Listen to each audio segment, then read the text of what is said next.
दादा रेडी है हम लोगों को लेके जाने के लिए, साइट सीन घुमाने के लिए। दादा रेडी है और अभी टाइम हो रहा है 10:30 बजे और ये है हम लोगों का सवारी। दादा एकदम रेड ड्रेस, रेड कार लेकर हम लोगों के लिए खड़े हैं और এখনো চারিদিকে এখনো মানে কুয়াশাতে ভর্তি, নিচে অবধি সেরকম কিছু দেখা যাচ্ছে না। দেখি কি দেখা যায়, চলুন যা যাক। আজকে আমরা সকালবেলা ব্রেকফাস্ট সেরে আমাদের প্রথম দিনের ট্রিপে বেরিয়ে পড়লাম। কালকে আমরা এসেছি, কালকে আমরা আশেপাশে যতটুকু হেঁটে ঘোরা যায় সেগুলোই ঘুরেছি। আজকে আমরা বেসিক্যালি যাচ্ছি ডাউহিলের দিকে।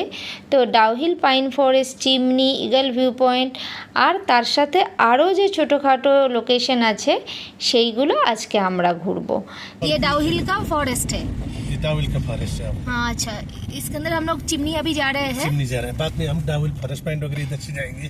Okay okay okay okay. जी, जी, जी, जी। और कितना अच्छा है, मतलब सच में वो फ्लावर, क्या फ्लावर है इतना बड़ा बड़ा पिंक कलर का। जी जी जी जी जी। ये आपका ये सीजन का ही है।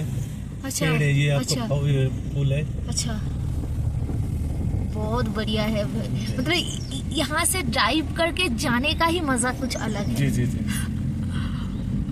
सच, रात में तो 4 बजे के बाद तो इधर से कोई शायद जाता होगा नहीं। 4-5 बजे के बाद ये तो अंधेरा हो जाता है। अंधेरा हो जाता है। हाँ। आपका पैदल बहुत कम मात्रा में चलता है। अच्छा हाँ, क्योंकि स्कूटी बाइक वगैरह चलता है। अच्छा हाँ, क्योंकि वो आपका तो लाइट नहीं है ना इधर पे। लाइट नहीं है। और फिर आप जो बोल रहे हो कि एनिमल वगैरह भी निकलता है, तब तो थोड़ा सा दिक्कत हो जाता है। जी जी। ডাউহিল ফরেস্টটার এই রাস্তাটা অসম্ভব ধরনের শান্ত, অসম্ভব ধরনের নিশ্চুপ। না আপনি ফ্রিকোয়েন্ট গাড়ি আসতে দেখতে পাবেন, না ফ্রিকোয়েন্ট লোক দেখতে পাবেন, না একটা পাখির আওয়াজ শুনতে পাবেন। ওই জন্যই বোধহয় ডাউহিল ফরেস্টকে হন্টেড হিল স্টেশনের নাম দেওয়া হয়েছে। এই জায়গায় একটা সমাধি করা আছে, এর নিচেতেই ওই 15-20টা ফ্যামিলিওয়ালা একটা গ্রাম আছে, একটা স্কুল আছে, একটা চার্চ আছে, আর তাদের যে বেসিক কমিউনিটি দরকার সেগুলোই আছে এখানে। ये देवड़ाली जो ये विलेज है जी। इसका तो यहाँ पे पब्लिक ट्रांसपोर्ट तो मिल ही जाता है। जी जी जी। और ऐसा ही फॉग रहता है, बाप रे, लग रहा है कि आज पूरा फॉग हो गया। ये बारिश नहीं तो वेदर बहुत क्लियर था।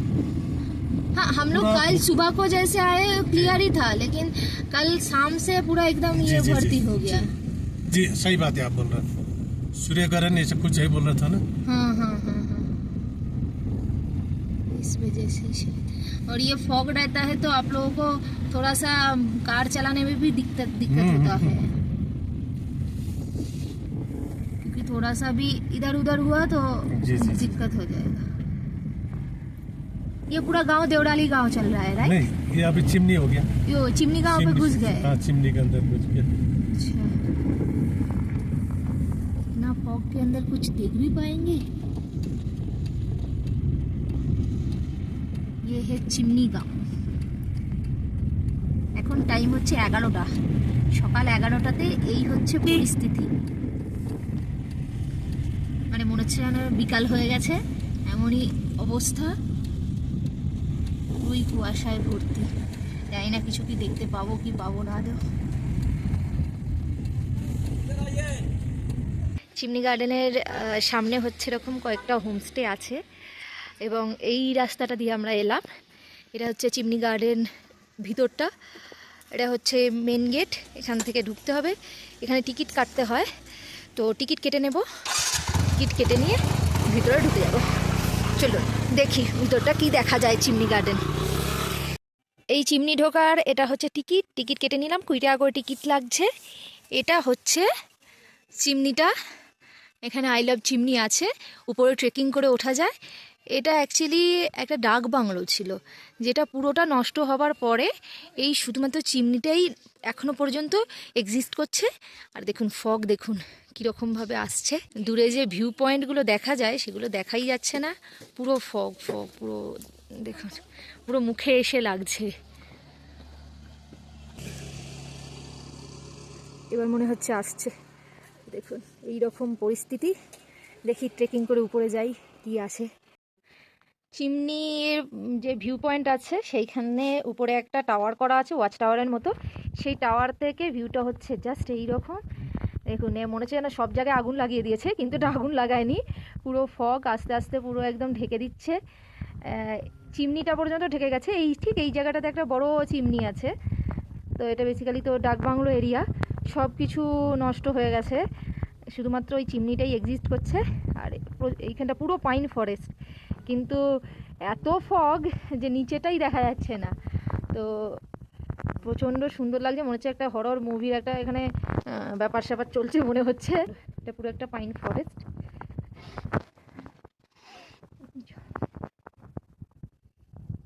এই হচ্ছে পাইন গাছগুলো, প্রচণ্ড দেখতে সুন্দর লাগছে, কিন্তু ফগের জন্য এই পাশগুলো কিছুই ক্যামেরাতে আসছে না।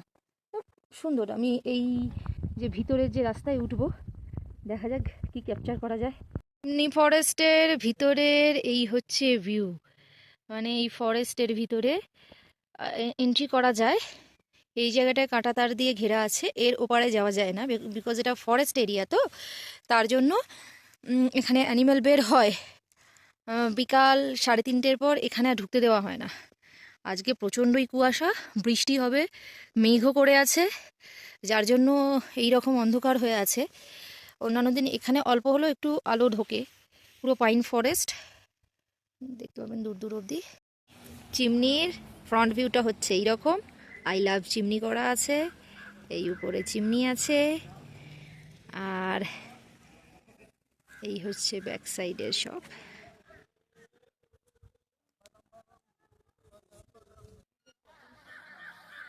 এই যে পাখিগুলো ডাকছে, এই পাখিগুলোর নাম হচ্ছে ডাও ডাও। এগুলো পুরো রয়্যাল ব্লু কালারের, এদের ফেদারগুলো হয়।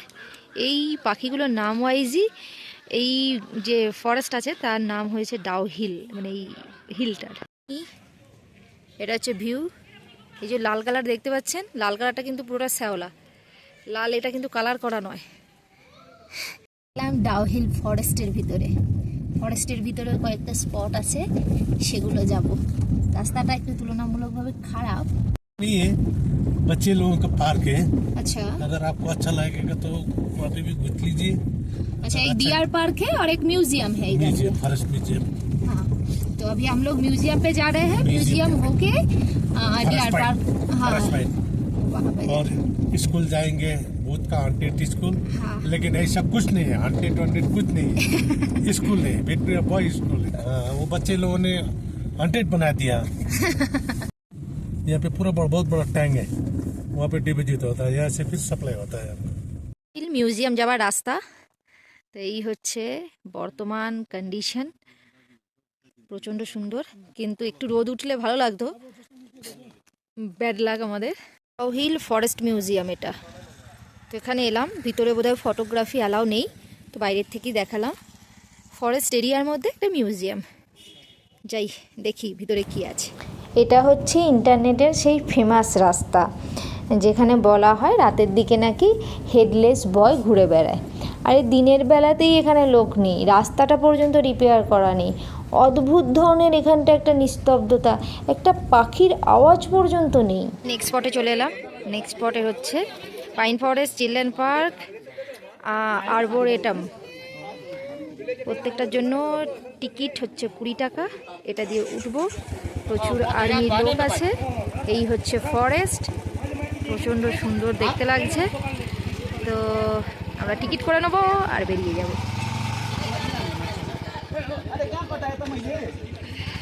ডাও হিলের পাইন ফরেস্ট, মিষ্টি ফরেস্ট, এখানেই অনেকেই অনেক ইউটিউব ভিডিও বানায়। এখানে মুভির শ্যুটিং হয়, বেঙ্গলি মুভির শ্যুটিং, হিন্দি মুভির শ্যুটিং। এই মিষ্টি ডাও হিল ফরেস্ট, এটা নিয়ে অনেকেই অনেক গল্প বানায়। ইনস্টাগ্রামে এখানেই অনেকে রিলস বানিয়ে পোস্ট করে।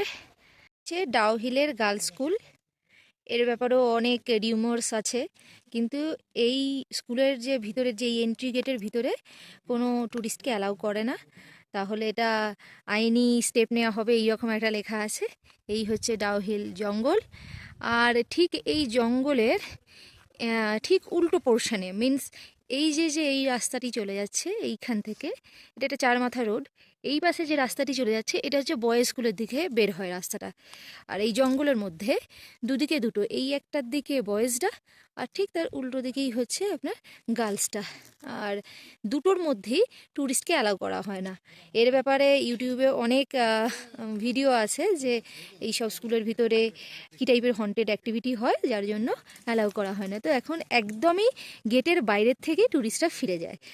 কোনোভাবেই স্কুলেরও ফটো ওই আমরা যা ইউটিউবে দেখেছি দ্যাটস এনাফ, মানে আমরা নিজেরাও কোনোভাবেই ঢুকতে পারলাম না। অনেক রিকোয়েস্ট করে ওই যে আমরা জাস্ট ভিতরে ঢুকবো, কোনো ভিডিওগ্রাফি ফটোগ্রাফি করব না, জাস্ট দেখতাম, অনেক দূর থেকে এসেছি, বাট বলেই দিল যে এর ভিতরে অ্যালাউ না।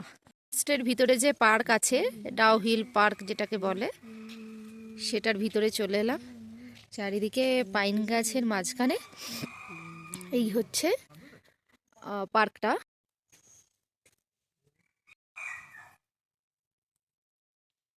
আর্বোরেটাম এটা বন্ধ আছে, কেন বলতে পারছি না, তবে ট্যুরিস্ট অনেক দিন ধরেই বোধহয় অ্যালাউ করা হয় না, কারণ রাস্তাটা দেখেই মনে হচ্ছে খুব একটা লোকজন উপরে উঠছে না। তো এটা হচ্ছে ওই পাইন ফরেস্টের ভিতরেই আর্বোরেটাম। এর মধ্যে আপনার হচ্ছে পার্কও আছে, আর ক্যাম্পিং করা যায়, ভিউ পয়েন্ট আছে, সেলফি পয়েন্ট আছে, মেডিকেল ক্লিনিক আছে। এটা হচ্ছে কার্শিয়াং স্টেশন। এখান থেকে আপনারা টয় ট্রেনে করে দার্জিলিং আপ অ্যান্ড ডাউন করতে পারেন, কিন্তু আগের থেকে বুকিং করতে হয়। চলুন আমাদের next point eagle crack view পয়েন্টে যাওয়া যাক। এই পাশ থেকে ইগল ভিউ পয়েন্ট যেটাকে বলে। এবারেই আমরা এই জায়গাটা দিয়ে ওয়াচ টাওয়ারের উপরে উঠব। চলুন যাওয়া যাক। এই ওয়াচ টাওয়ার থেকে কার্শিয়াং সিঁড়িটা পুরো দেখা যায় নিচে। এই যে রাস্তা, গাড়ি আসার রাস্তা, এই হচ্ছে আপনার পুরো সিটি দেখা যায়। কিন্তু দুর্ভাগ্যবশত এত কুয়াশা আছে যে ক্লিয়ার ভিজিবিলিটি একদমই নেই। কিছু কিছু অল্প বিস্তর হয়তো দেখা যাচ্ছে, তো বর্তমানে এত কুয়াশা এসে গেছে কিছুই দেখা যাচ্ছে না। টয় ট্রেনের আওয়াজ হচ্ছে, শুনতেই পাচ্ছেন। এই দেখুন, এইদিকে দেখুন, এদিকেও পুরো সিটিটা এখান থেকে দেখা যাচ্ছে। ইগল ওয়াচ টাওয়ার থেকে মোটামুটি কার্শিয়াং সিঁড়িটা পুরোটাই দেখা যায়। আর এই যে এইগুলোর পুরো চা গাছ সব কাটিং করা হয়েছে, ওই জন্য এইরকম আছে, ছোট ছোট পাতা আসা শুরু হয়েছে, কয়েকদিন পরেই এগুলো সব সবুজ হয়ে যাবে। ইগল ভিউ পয়েন্ট থেকে আমরা বেরিয়ে নেতাজিকে যখন হাউস অ্যারেস্ট করে রাখা হয়েছিল, নেতাজির যে কার্শিয়াংয়ের বাড়ি আছে ওটা ভিজিট করব, আর গিদ্দা পাহাড়ে যাব, তারপরে আমরা হোটেলের দিকে রওনা দেব। নেতাজি মিউজিয়াম, এটার বিশাল বড় স্টোরি আছে, সেই স্টোরিটা আমি পরে শোনাবো। যখন নেতাজিকে গৃহবন্দী করে রাখা হয়েছিল তখন নেতাজি এইখানেই ছিলেন। এখানে লেখা রয়েছে Netaji museum is a historical house. মিউজিয়ামের ভিতরে যতদূর সম্ভব ফোন অ্যালাউ করে না। আমরা এর আগেও দুটো মিউজিয়ামে গেছিলাম, সেখানেও ফোন অ্যালাউ করেনি, তো এখানেও অ্যালাউ করবে না। তাই এই যে পাহাড়ের মধ্যে ট্রেকিং করে উঠতে হচ্ছে। তো আগেও ট্যুরিস্ট আছে, পিছনেও ট্যুরিস্ট আছে, তো যাই দেখি। আপনারা অবশ্যই যদি কার্শিয়াং আসেন এই জায়গাটা ভিজিট করবেন।